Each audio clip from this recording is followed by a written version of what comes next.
Kamag-anak ni Kuya Kim. So, ang tawag sa kanya, Ate Kim.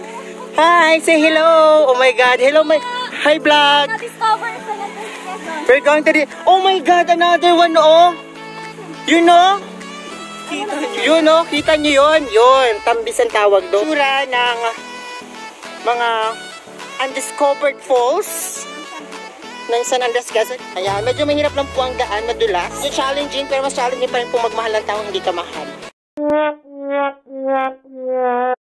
So, napakalinaw po niya. Dati po hindi to ganito. Pang third time ko to, pero ito yung pinakamaganda.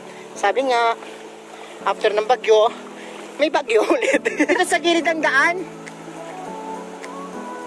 Ayan, ang linaw. So, pupuntahan po natin ang Dudududuan, Balikat Falls, at Lieg-Liegan Falls. Binabagtas po natin ang daan papuntang Dudududuan. So mamaya po malalaman bakit Dudududuan. Ayun po yung kasama namin si Giovanni, si J-Mart. Di ba yung daan dito sa gilid? Mas mahirap? Dumana kami dyan eh. Bago bumagyo? Bumagsak? Ayan, so medyo delikado po. Yes. May unggoy. Nasa unahan natin yung unggoy. Kulay unggoy. Okay pa ya?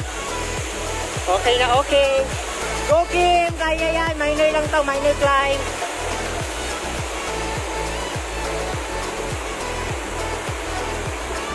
Okay, so papasok po tayo ngayon sa Dududuan Falls. So mamaya malalaman nyo bakit nga ba Dududuan Falls ang tinawag sa kanya. Unang punta ko dito, medyo malabo pa tubig. Tapos pangalawa, medyo malinaw kasi after din yun na matinding pagbaha. So ngayon, ito yung pangatlo. So yung talagang malinaw na. So yun yung mga kasama ko. So mga first timers sila dito, kalimitan. Yan, malalaman nyo na bakit tinawag siyang Dududuan Falls. It's because of this formation. Ayan. So marami nagpupunta dito. Kaya na pwede ka mag-swimming ay dito. Tapos yung tubig nagagaling din sa taas. So mas malakas yung lagasas ng tubig niya.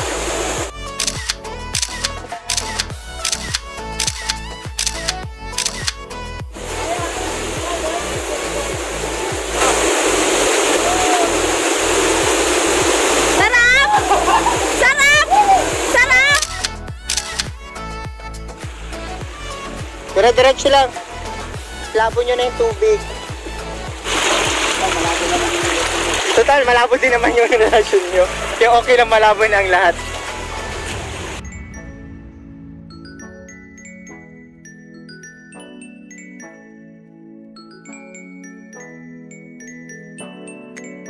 Our third destination naman ay ang papunta sa top or tinatawag na Lieg-Liegan Falls.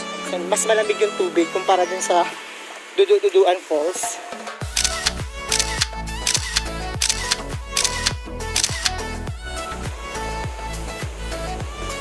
So yan ang pagbabalik mula sa tuktok ng bahay ng San Andres.